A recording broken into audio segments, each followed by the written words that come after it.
कपटी धोखेबाज, कहीं सच्चा प्यार नहीं, कहीं सच्ची दोस्ती नहीं, कहीं सत्य नहीं दिखाई दे रहा, सब छल कपट का व्यवहार। आपके पास सामने वाले के लिए कुछ है तो वो मित्र है, और सामने वाला जिस दिन देख लेगा कि उसके योग्य आपके पास कुछ नहीं रहा तो आपको देखकर भी पहचानेगा नहीं। अभी आपके पास है इसलिए सब हाथ मिला रहे हैं, चाहे वो शरीर हो या शरीर संबंधी भोग सामग्री हो या गुण हो, गुणमानी संसार। और जिस दिन तुम्हारे पास वो नहीं रहेगी उस समय हरि के सिवा कोई तुम्हारा दोस्त नहीं है। और हरि से दोस्ती कर लो, जीवन सार्थक हो जाएगा, आनंदमय हो जाएगा। समझो आप, यहां सीधे प्रकृति से ही संबंध है, परमात्मा के संबंध की कहीं कोई वार्ता नहीं जगत में। ये जो हम पत्र पुष्प फल आदि समर्पित करते हैं इसमें भाव होता है, भूखे नहीं हैं, भूखे नहीं, भगवान तुम्हारे बहुत करुणामय है। चाहे हरि हो, चाहे हर हो, चाहे जो भी भगवत स्वरूप हो, बहुत करुणामय है, करुणा का साक्षात स्वरूप है। हमारा संबंध प्रभु से जो है उसको हम स्वीकार नहीं कर रहे, बस खास बातें हैं। और प्रकृति से शरीर का संबंध है, और हम शरीर को मैं मानकर प्रकृति से संबंध माने हुए, परमात्मा से संबंध नहीं। यही बड़ी हानि हो गई। और प्रकृति अर्थात संसार का संबंध कभी सम नहीं होता, बराबर नहीं चलता, नहीं चलेगा, एक जैसा बराबर कभी नहीं रहेगा। ये शरीर नहीं रहा तो इसका संबंध कैसे बराबर रह सकता है? कभी तो ये बालक था, किस घड़ी किस मिनट जवान हुआ पता नहीं चला, कब मुझ के बाहर निकले, तिथि तारीख है कोई तारीख किसी के पास? आज तक कोई विश्व में बतावे किस दिन तुम्हारे मुझ का बाल निकला, किस दिन तुम जवान हुए, किस दिन तुम बुढ़ापा कब मर जाओगे, तुम्हें पता नहीं। और ऐसे झूठे प्रकृति से इतना जोर का संबंध है कि यही लगता है मैं हूं। प्रभु जो हमारे हैं वो हमारे नहीं लगते। घनिष्ठ से घनिष्ठ संबंध में विषमता आ जाएगी। प्रकृति संसार से घनिष्ठ संबंध में कटुता विषमता आएगी, देख लेना, क्योंकि यहां समता है नहीं, ये विषम है संसार, समता नहीं है यहां। आपसे हम प्रार्थना करना चाहते हैं कि बिना अध्यात्म के कोई कहीं सुखी नहीं हो सकता। कल एक प्रश्नकर्ता ने प्रश्न किया कि आजकल बहुत प्रेम विवाह हो रहे हैं, तो इसमें जब लड़की और लड़का राजी है तो जीवन भर सुखी ही रहेंगे? नहीं रहेंगे। जब तक वो अध्यात्म को नहीं जानेंगे तो शरीर राग के कारण वो प्रेम विवाह कर रहे हैं वासना पूर्ति के लिए। और जिस दिन उससे अच्छा कोई शरीर रागी मिल गया तत्काल त्याग कर देगा, चाहे बेटा हो चाहे बेटी हो, लड़का हो चाहे लड़की हो। और ये शरीर प्रतिक्षण नाश को प्राप्त हो रहे हैं। इनकी सुंदरता, इनका बल, इनका भाव प्रतिक्षण पतन की तरफ जा रहा है। जो तत्व से प्रेम करता है उसका प्रेम बढ़ता जाता है, जो शरीर से प्रेम करता है उसका प्रेम क्षीण होता जाता है। किसी को भी देखो, देखते देखते वैराग्य हो जाएगा। क्यों? वो प्रतिक्षण नाशवान है और प्रभु प्रतिक्षण वर्धमान रूप है। इसलिए जिनको अध्यात्म का ज्ञान नहीं हो, चाहे प्रेम विवाह करें, चाहे धर्मपूर्वक विवाह करें, चाहे जैसे जीवन जीना चाहें, कभी शांति नहीं प्राप्त हो सकती। सब गुण मिल गए, धर्मयुक्त गोत्र के विपरीत भाव भी मिल गए, सब भाव मिल गए, सुंदर भाव मिल गया, लेकिन अध्यात्म का ज्ञान नहीं तो काम क्रोध लोभ मोह मद मत्सर ये विकार दुर्गति कर देंगे, कोई प्रेम शाश्वत की प्राप्ति नहीं करा देंगे। अध्यात्म के बिना गोस्वामी तुलसीदास जी महाराज कह रहे हैं कि वो मरा हुआ व्यक्ति है। जिन हरि भगति हृदय नहीं आनी, जीवित सब समान तेई प्राणी। जिंदा व मुर्दा टहल रहा है, ना उसमें देवी संपदा है, ना भगवत भाव है। कैसे कैसे तुम्हें खेल बताएं, संसार में रहते हो देख रहे हो क्या क्या खेल हो रहे हैं। बिना भगवान के मार्ग का अनुसरण किए कभी भी कोई कहीं भी सुखी नहीं हो सकता, शांत नहीं हो सकता, चाहे जो दुनिया के नाटक कर लो। हे किशोरी जू, बिनु पद कंज, आपके श्री चरणारविंद के बिना ये दुखद सब लागे। जिनको ये भावना है कि सुखद सब लागे, तो देख लो पूरे जीवन को देख लो, सब कुछ है लेकिन शांति नहीं, विश्राम नहीं, संतोष नहीं, अभय नहीं, निश्चिंतता नहीं, निर्विकारिता नहीं। क्या प्राप्त हुआ, क्या मिला जीवन में? तो हे किशोरी, तुम बिनु और ना नेह काहू सो, नहीं द्रग देखो जात। भरी भरी नैनन नीर बहावो, भरी भरी नैनन नीर बहावो, सोचत दिवस बितात लाडली, तुम सो कहत हृदय की बात। प्यारी जो, सब संबंधों से मेरा मन हटा दो, अपने चरणारविंद में, अपने नाम में, अपने रूप में, अपनी लीला में, अपनी सेवा में मेरे तन मन को अवसर दीजिए। क्यों रात दिन नाम जप करे, रात दिन आपकी सेवा में रहे। ये माया अवसर ही नहीं देने देती, हर समय बाहर भटकाती रहती। कोई व्यक्ति, कोई वस्तु, कोई स्थान, इसी का चिंतन होता रहता है। परंतु प्रभु सम है, वो हर स्थिति में आपको प्यार कर रहे। जो भगवान को गाली दे रहे, फ्री वायु मिल रही है, पृथ्वी धस नहीं रही उनके लिए, हर व्यवस्था मिल रही है। प्रभु सबके लिए बराबर प्यार कर रहे हैं, सम है। हाँ, जो ऐसे हैं वो पान कर रहे हैं, जो ऐसे हैं वो पान नहीं कर पा रहे। अहंकारी, भगवान से विमुख, वो ऐसे हैं, और जो दैन्य भगवान के सन्मुख, वो ऐसे हैं। वर्षा बराबर हो रही है, पान करने की पद्धति नहीं आई, इसलिए वो भगवान को दोष दे रहे हैं। भगवान तुम्हारे अहेतुकी मित्र थे, हैं, रहेंगे। अहेतुकी किसी हेतु से नहीं। संसार ना कभी तुम्हारा था, ना है, न रहेगा। देख लेना, परिणाम में देख लेना। अतः सम स्वरूप भगवान की प्राप्ति के लिए क्रियाओं से संबंध विच्छेद और इन करणों से संबंध विच्छेद, तब अनुभव होता है कि मेरा संबंध प्रभु से है। बड़ा सूक्ष्म विषय है। देखो, अगर नहीं इस विषय को समझोगे तो भंडारा खाते घूमते रहोगे, रुपया जोड़ते रहोगे, मर जाओगे, दूसरा प्रयोग करेगा। पक्की बात समझ लो, ये देखी हुई बात कह रहे।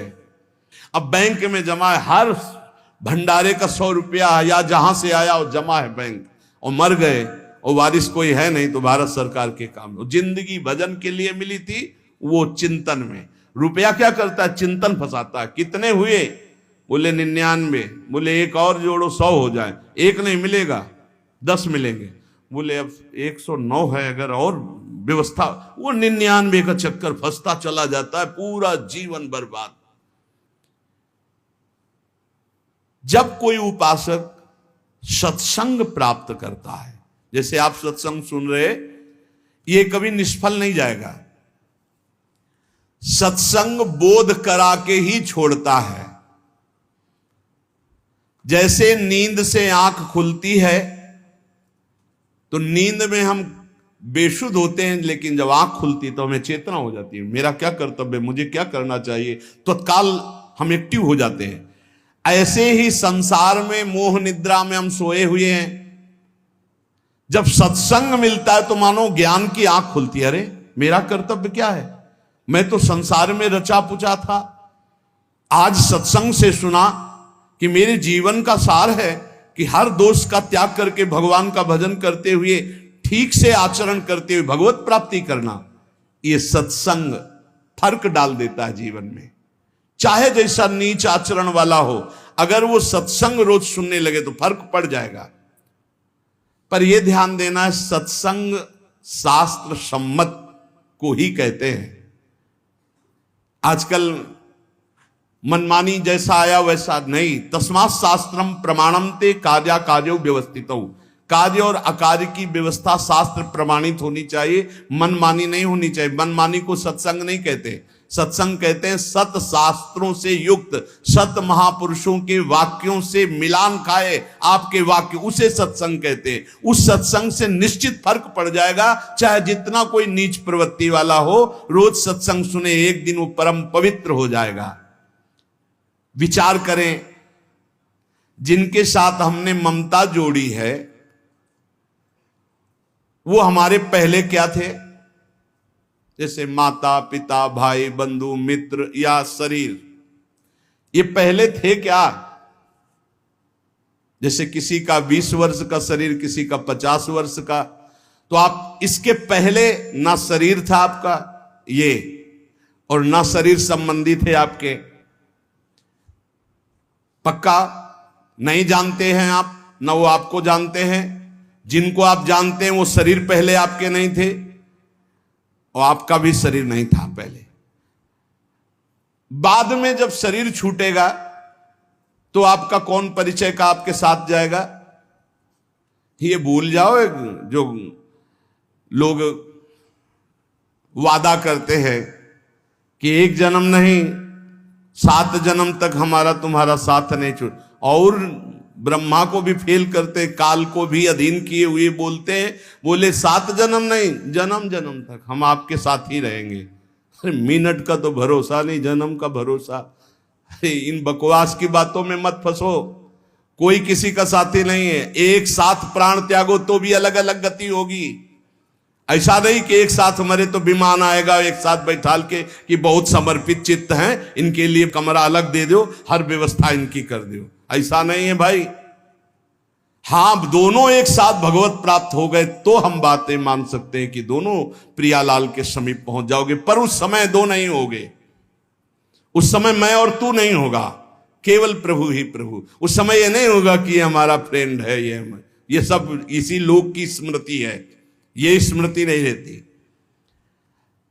तो जो पहले हमारे नहीं थे, बाद में हमारे नहीं रहेंगे, तो ये बीच में हमारे कितने दिन हैं? ये विचार सत्संग से आता है। पता नहीं बिना कि सुने बाल्यावस्था में इसी विचार ने हमको बाबा जी बनाया। ये सब मरेंगे, पता नहीं कैसी अशांति पैदा थी। वो कि पूर्व जन्म का कोई होगा भजन या कोई ऐसा कृपा प्रसाद, स्कूल से आके जो ही बस्ता टांगते, माता जी सबसे पहले माता जी दिन भर इंतजार करते। वो माँ का स्वरूप होता है। हाँ, जो ही नजदीक सही लगता कि मरेगी, जब माँ मरेगी तब कैसे रह पाएंगे? ये पिता पधारेगा, ये परिवार कौन है मेरा? और जो बात करती नहीं तो ऊपर बस एकांत में चले जाते हो। बस वहां संत जन आते थे तो कीर्तन करवाते थे, श्री राम जय जय राम, श्री राम जय। एकांत में बैठ, श्री राम जय जय राम, श्री राम जय राम। बार बार प्रश्न होता, मेरा कौन है, मेरा कौन है? बस अद्दर आने लगा, भाग संसार से भाग, ऐसा आने लगा कि बेचैनी। तो कह रहे सत्संग में यही विचार, अगर सत्संग में आपका विचार नहीं बदला तो सत्संग क्या? सत्संग किया, ममता नहीं छूटी, कामना नहीं छूटी, आपके गंदे आचरण नहीं छूटे, तो संत संग ही नहीं है। बकवास, व्यर्थ की वार्ता। यदि आपका परिवर्तन नहीं हो रहा तो सत्संग कैसा? सत्संग से ममता छूटना, कामना छूटना, गंदी बातें छूटना। किसी की ताकत नहीं और कि कामना छोड़ सके, ममता छोड़ सके, राग छोड़ सके, ये सत्संग छुड़ाता है। कहीं भी कभी भी किसी को भी अगर ऐसा लाभ मिला है तो किसी न किसी महात्मा की कृपा रही है। देखो, बचपन में खिलौनों में इतना राग था, अगर एक भी खिलौना हमारा टूट जाए या ना दिया जाए तो कैसा? आज जैसे आपको हंसी आएगी उन्हीं बातों पर, ऐसे ही अज्ञान के खिलौने ये सब हैं। जितने संबंध आप मान रहे हो, जब आपको ज्ञान होगा तो हंसी आएगी इन्हीं बातों पे, कैसा समय व्यर्थ कर रहा था। पर ये ज्ञान वैराग्य से होता है, और ये वैराग्य विवेक से होता है, और ये विवेक सत्संग से होता है। बिन सत्संग विवेक न होई, और होए विवेक मोह भ्रम भागा, तब सब विषय विलास विरागा। जहां विषयों से वैराग्य तो शुद्ध ज्ञान प्रकाशित हो जाता है। इसलिए सत्संग चाहे 10 ही मिनट का हो, रोज सुनना चाहिए। सत्संग से जरूर परिवर्तन होता है। पहले सत्संग से हलचल पैदा होगी, क्योंकि जो हृदय में गंदी बातें हैं उनके ऊपर आक्रमण होगा सत्संग के द्वारा। ये हलचल अगर सत्संग करते रहे तो शांत हो जाएगी, अगर नहीं किया तो फिर फंसा देगी माया में। क्योंकि ऐसे हम देख रहे हैं, जैसे आपने निश्चय किया आज के बाद शराब नहीं पीऊंगा, मांस नहीं खाऊंगा, गंदे आचरण नहीं करूंगा। अब बड़ी हलचल पैदा हुई, वो आपको ऐसी जगह ले जाएगा जहां कम से कम दर्शन ही हो जाए। चूक मत करना। जो हलचल पैदा हुई, मंथन पैदा हुआ, उसमें पहले विष आता है। यतज्ञे विस्मि परिणामे अमृतोपमम, यही विष है आसक्ति। नष्ट कर दो इस आसक्ति को, फिर आप देखना आनंद में डूब जाओगे। ये ज्यादा देर हलचल नहीं रहेगी, बस चलते रहो आगे। अगर लौट पड़े पीछे तो हलचल ही हलचल है, अशांति ही अशांति है। क्या आज तक कोई ऐसा है कि जिसको सत्संग मिला और फर्क ना पड़ा हो? कोई ऐसा नहीं हो सकता। उसके जीवन में कुछ ना कुछ सुधार परिवर्तन जरूर है। जो सत्संगी है जरूर जरूर फर्क पड़ेगा, जरूर पड़ेगा।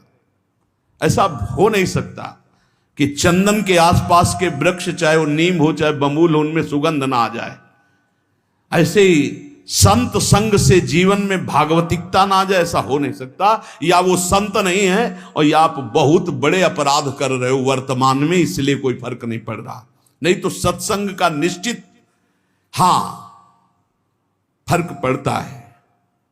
ये जो फर्क पड़ता है, इसमें यह नहीं देखा जाता कि सत्संग सुनने से हमारा धन बढ़ा है, सत्संग सुनने से हमारा व्यापार बढ़ा, फर्क पड़ा। इससे ये फर्क नहीं है।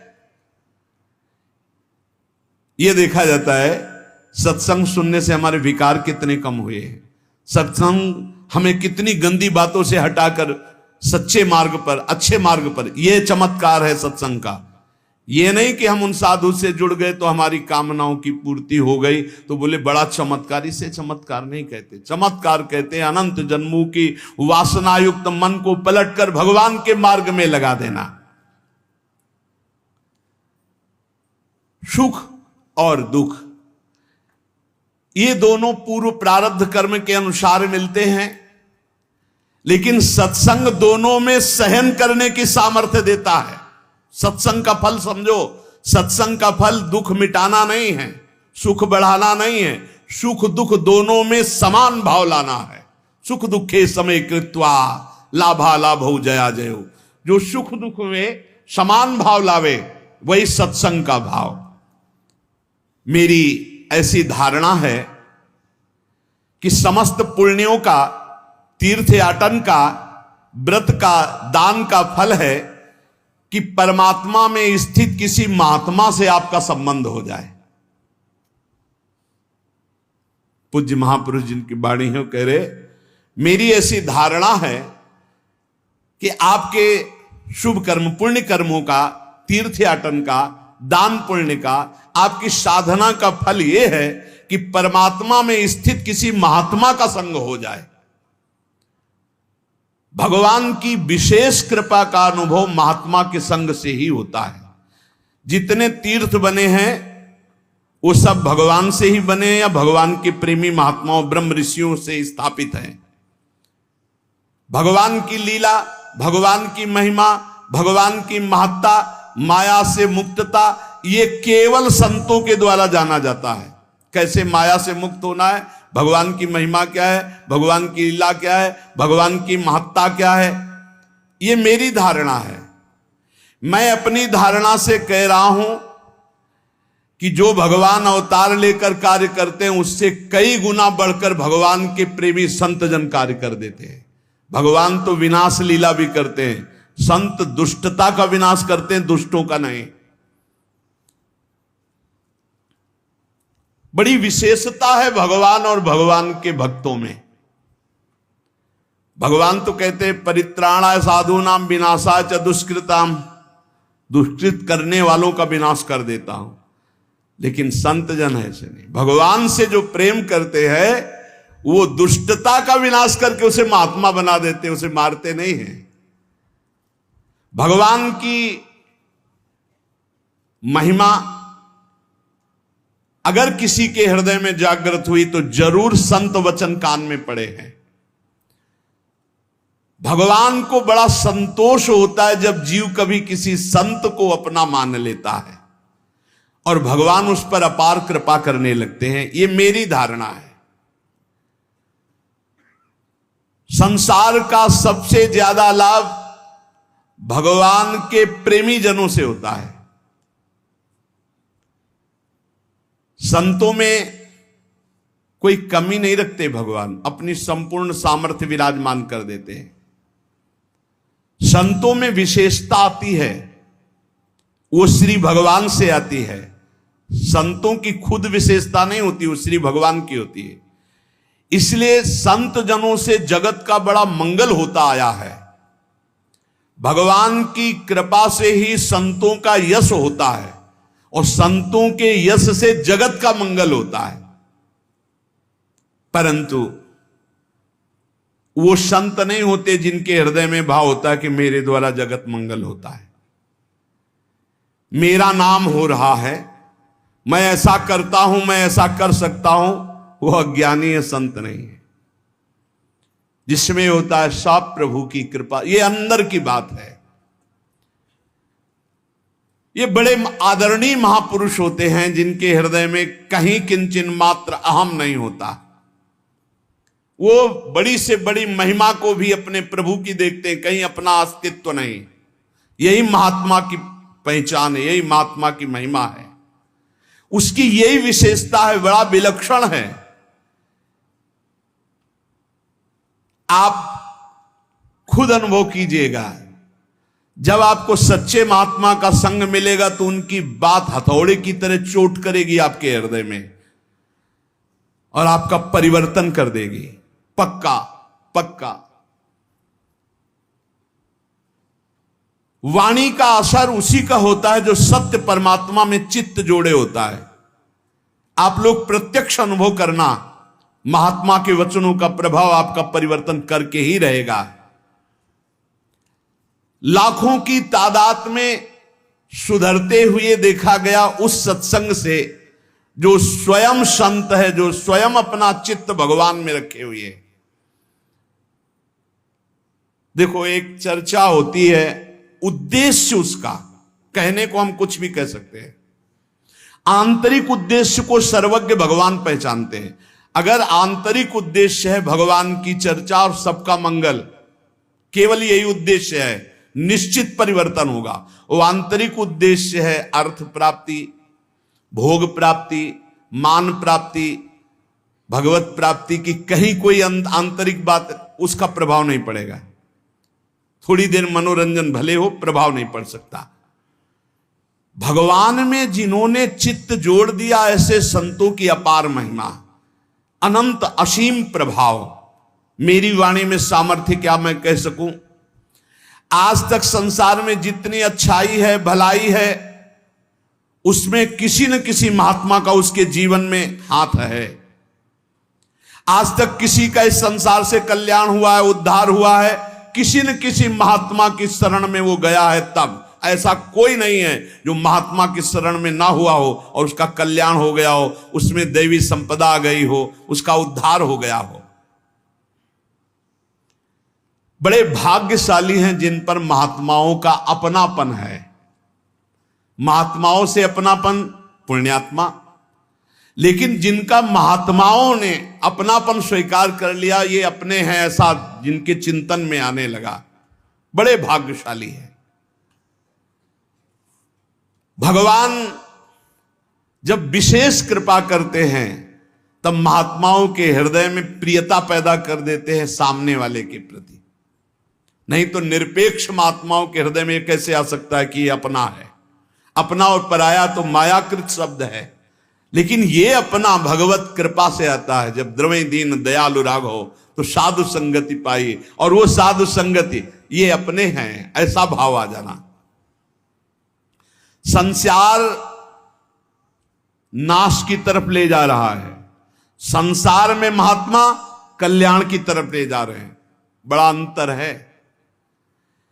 संसार प्रतिपल नाश की तरफ ले जा रहा है, महात्मा प्रतिपल कल्याण की तरफ। ये भगवान एक नंबर कृपा करिए हैं। जिनके ऊपर एक नंबर की कृपा है वो कल्याण की तरफ बढ़ रहे हैं। दुनिया मात्र अगर महात्मा का संग मिल जाए तो सबका कल्याण हो जाए। राम सिंधु घन सज्जन धीरा, चंदन तरु हरि संत समीरा। भगवान आनंद समुद्र है, तो उस आनंद समुद्र की वर्षा करने वाले महात्मा जन हैं। हर शास्त्र से, अपनी तपस्या से, भजन से उस आनंद के शब्दों को घसीटा और बरसा दिया सत्संग के द्वारा। भगवान चंदन का वृक्ष है तो संत वायु हैं, उस सुगंध को फैलाने वाले हैं। जितना लाभ संतों से होता है उतना और किसी से नहीं होता। मतलब समुद्र भी उतना लाभ सबको नहीं दे सकता जितना वर्षा से होता है, क्योंकि समुद्र के पास जाना पड़ेगा और वर्षा तो फैलकर सब जगह होती है। ऐसे संत चलते फिरते तीर्थ है। भगवान आनंद समुद्र हैं, तो आनंद समुद्र तक पहुंचना बड़ा कठिन, तो उस आनंद समुद्र की हर आनंदमयी बात लेकर संत जन प्रवचन के द्वारा, सत्संग के द्वारा संसार को भिगोते रहते हैं भगवत रस में, भगवत आनंद में। आनंद की बाढ़ अगर कहीं आई है तो सत्संगी के हृदय में ही आई है। भगवान के प्रेमी भक्त अगर कोई बने हैं तो संत कृपा से बने हैं। इसलिए अगर किसी को सत्संग प्राप्त हो गया है तो उसे छोड़ना नहीं। ये दुर्लभ वस्तु है। सुतदारा धन लक्ष्मी पापियों के घर होए, संत समागम हरि कथा तुलसी दुर्लभ दोए। महत्संगस तो दुर्लभ हो। भगवान का पूजन करना, भगवान का भजन करना, भगवान का चिंतन करना आज तक किसी के जीवन में आया है तो संत संग से आया है। हम तो ये देख पा रहे हैं कि भगवान से भी अधिक कृपा महात्माओं की जोरदार होती है, क्योंकि भगवान सबके हृदय में रहते हुए भी दुर्गति बंद नहीं हो रही, और संत का सानिध्य प्रगट में मिल गया तो दुर्गति वहीं से रुक जाएगी। बिल्कुल सच्ची बात। हमारा सबसे बड़ा लाभ का केंद्र संत महात्मा है। विश्व का आज तक जो लाभ हुआ वो संतों से हुआ है। लीला देखने में, लीला सुनने में हमारे हृदय में तभी प्रीति होगी जब प्रेमी महात्मा गायन करेगा। खास बात है। जो भगवान से प्रीति करते हैं वो जब चर्चा करते हैं तो एक विशेष आनंद होता है। भगवान के प्यारे भक्त साक्षात परम पावन तीर्थ स्वरूप होते हैं। उनके दर्शन स्पर्श मात्र से पाप नष्ट होते हैं। भगवान उनके हृदय में विराजमान रहते हैं। बड़े बड़े तीर्थों का स्नान करना, वहां जाकर संयम नियम पूर्वक जैसी महिमा है वैसा निर्वाह करना, तब कहीं आगे चलकर फल मिलता है। लेकिन सत्संग का तो तत्काल फल मिलता है। तत्काल फल मिलता है, जीव का परिवर्तन होना शुरू हो जाता है। इसलिए मोरे मन प्रभु विश्वासा, राम ते अधिक राम कर दासा। भगवान से अधिक भगवान के दास की महिमा है, निश्चित विश्वास कीजिए। भगवान के दास की महिमा ऐसी है कि उसको भगवान चाहे बाद में मिले, लेकिन भगवान के दास का दासत्व जो ले लिया उसको पहले भगवान मिलते हैं। ये खास बात है। दास दासोहम में एक खास बात है। भगवान के दास का आश्रय ले लिया तो उसको भगवान बाद में दुलार करेंगे, पहले दास के दास का दुलार करेंगे। जैसे बिजली का कनेक्शन ना हो, सही कनेक्शन ना हो तो बिजली आ भी रही बोर्ड में, आपका स्विच भी सही है, तार भी लगा हुआ है, बल्ब भी सही है, ऑन ऑफ भी कर रहे हो, लेकिन नहीं जलेगा वो। ऐसे ही अगर संत से सही कनेक्शन आपका नहीं है, फिर आप ये शब्द बोल सकते हैं कि मेरा परिवर्तन नहीं हुआ। बल्ब भी सही है, तार भी सही है, स्विच भी सही है, बोर्ड में बिजली भी आ रही है, बस थोड़ा और अंदर डालने की जरूरत थी तार, जिससे कनेक्शन हो जाता। कनेक्शन नहीं हुआ तो ऑन करते रहिए, वो जलेगा नहीं। तब आपको लगेगा कि बिजली नहीं है, नहीं, बिजली है उसमें, आपके कनेक्शन की कमी है। यदि मन वचन कर्म से किसी भगवत प्रेमी महात्मा का आश्रय ले लिया जाए तो भगवान की शुद्ध शरणागति बहुत जल्दी प्रकाशित हो जाए।